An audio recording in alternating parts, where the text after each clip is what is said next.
Welcome to Dead Man Talking. Tonight's show is another exclusive to the channel, sent in by my good friend Kirstyn.K. And wow, fantastic, absolute great start to a series that I'm sure we're going to be enjoying over the next few weeks. As ever, please do let us know down below in the comments what you thought. Please do like and share. And of course, don't forget to hashtag TeamFEAR. Without further ado, let's get into tonight's story, entitled The Pack Had Arrived. Let's get straight into that.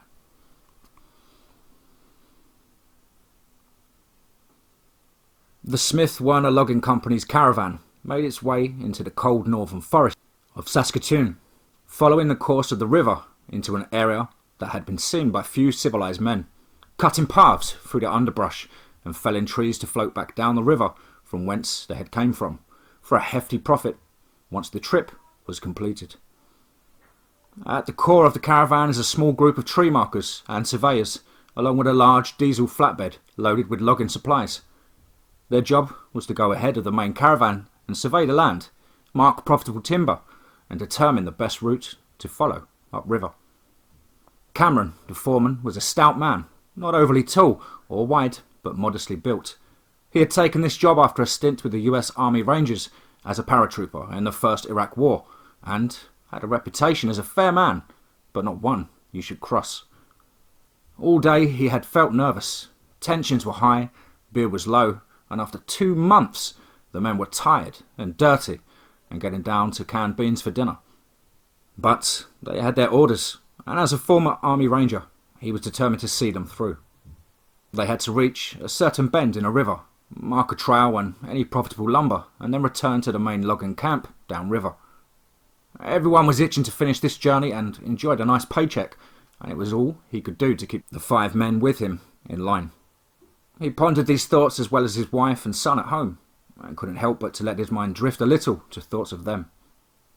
It helped ease his stress and anxiety, but yet the nervousness he felt all this day was only comparable to the feelings he had before walking into ambushes on the streets of Iraq. An uneasy feeling of being watched. He was well aware of the grizzlies and smaller black bears, having seen them feed on this year's fall salmon run while coming upriver. He fingered his 1911 Colt Commander and nervously eyed the underbrush. It was getting dark, and the men were hastily setting up camp for the night. Terry cooking pork and beans again.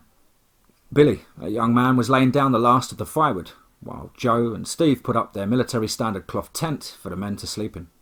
Cameron twitched as Mike, the older man who drove the diesel truck, stepped behind him. "What's eating you?"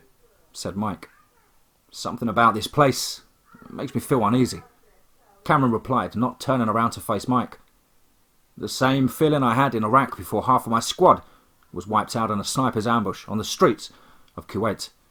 The feeling you get when you're in the scope with no cover."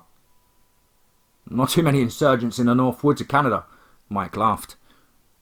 "Besides, we got you to keep us safe. Now that you mention it, this place is a little off-putting." The men paused before a third voice chimed in. "The only thing that's off-putting is Terry's cooking." Joe laughed from next to the fire Billy had just started. "Not as bad as your horrible breath. Honestly, it could knock a buzzard off a gut wagon." Steve chimed in as all the men laughed. "Time to eat, you ungrateful sons of bitches," said Terry as all the men sat around the fire.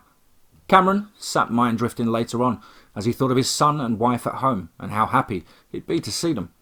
The other men had retired to the tent, and he was staying by the fire, watching the embers dance and daydreaming, when a loud snap echoed just out of the firelight. Bear, he thought, immediately, hand instantly drawing his pistol in a smooth motion, wishing instead he had his .32 Winchester special lever action sitting in the diesel truck. He waited, intently gun drawn, and pointed towards the direction of the sound, and then nothing. He pondered at how eerie that was, and deduced it to be nothing but a branch falling and breaking, but however, he couldn't shake that feeling of being watched as he walked away, deciding to sleep in the diesel truck to see if perhaps a bear should wander into the camp he would be ready for it. The creature let out a small growl as he watched the man climb into the truck. He had nearly been spotted by this man multiple times throughout the day and almost had been caught again due to his negligence. The man was smarter than the others, always watching his back and keeping the other members of his crew in his sight. For the whole day, the creature had tailed them through the shadows. Yes, the man was smart and quiet. The creature recognized a fellow apex predator in this man and let out a low, angry whisper of a growl at the urge to tear this man's throat out for delaying his meal and attempts to snatch one of the men that had entered his pack's territory. The creature did not think these thoughts as a man, with only merely emotions and instinctual feelings. It was intelligent, yes, more so than a man eating lions or tigers that pop up every decade or so. It was an experiment by nature, a northern variety of what most would call dogmen. Yet this creature was different, possessing the head of a wolf or German shepherd. It had a slim yet powerful build, comparable to a weasel or a marten. It could slink in and out of cover without a sound, climb trees quickly and quietly, and possess the ability to stand on its hind legs and to even walk and run a short distance on them. In short, it was not supernatural. Its ancestors were hunted ruthlessly for centuries, so its species had hidden away in the dark corners of the forest, mountains and jungles of the world, evolving separately from one another based on climate and available prey. Here, in the northern forests, size was not so much needed. Being vicious and quiet was much more effective. Going for the throat or back of the neck in an ambush was the preferred method. The creature stood just under 7 feet and 225 pounds. Had not the branch snapped as it crawled on its belly towards the man sitting by the fire, it would have taken him by surprise, and then the other men in the tent, one by one. The creature growled again, its intelligence comparable to a chimpanzee, as a thought entered its mind. Man smart. Kill. Surprise man. And then, afraid man. The creature huffed in the manner of a spoiled dog told no. The creature watched the man in the truck moving about, and hate and fear ran up its spine. Howl, pack, help, it thought, not in words but emotions, and it retreated to a distance before it let out a long howl and loped back the way it had came. Cameron froze as the lonely howl of a wolf sounded not too far from where they were camped, and then relaxed as he drifted off to sleep, fingering the Colt Commander on the seat next to him. The creature ran and ran and ran, never tiring. It had inherited these traits from the wolves it had evolved from, far in its species past. It inherited racial memories of hunting and being hunted by man, going back to the dawn of time and natural selection. And the extreme predation of man against its species had forced it to adapt quickly, making it more secretive than any big cat could ever be. As humans got smarter and developed more efficient means of weaponry and coordination, it had been relegated from monster around the cave fire and deadly intruder snatching babies and young children from villages, to a ghost surrounded by myth and legends supplied by the cultures in whatever geographical region it resides in, pushed into the dark recesses of the corners of the world. Its species had recently made a surge in its population, unknown to the creature, the government's hand covering up its mess with the general public to hide the twisted genetic experiments it conducted in private research labs around the world. They had benefited it in that it was not eradicated as a species as a whole due to the fear man had of another bipedal predator competing as competition, but allowed to live and thrive rogue ones too close to the population centres being eliminated was the norm. No, this was a flesh and blood creature, some members of its species even showing enough intelligence to use tools when shown how.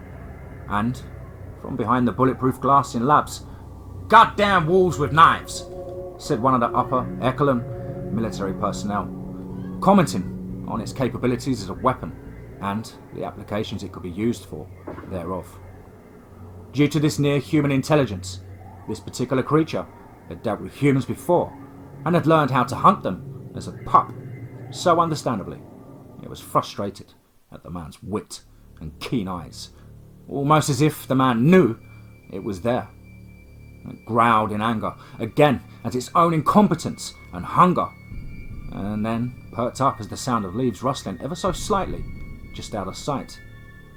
It smiled, much like a dog would, and wagged its thin yet bushy tail, it used for balance when it chose to walk bipedally. The pack had arrived.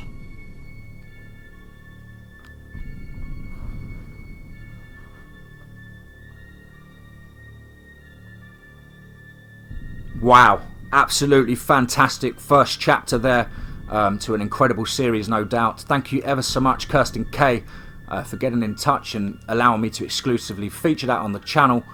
I know some of you guys might hit me up in the comments about Saskatoon, or as I've seen it's Saskatchewan or Saskatchewan. I guess it's just down to a regional thing, or I don't know, a miss of information. But I did my best there, guys. I hope you enjoyed that first chapter as much as I did. Of course, as ever, please do let me know down below in the comments what you thought. Please do like and share and help build this community and channel. And don't forget to hashtag TeamFEAR. Above all, guys, I want you all to remember, if you are out and about in these rural wildernesses and dark, deep forests, really do keep your wits about you, eyes and ears open, and remember these things like the trees. So keep a spare eye on the trees as well. But above all, please remember, be safe, not sorry.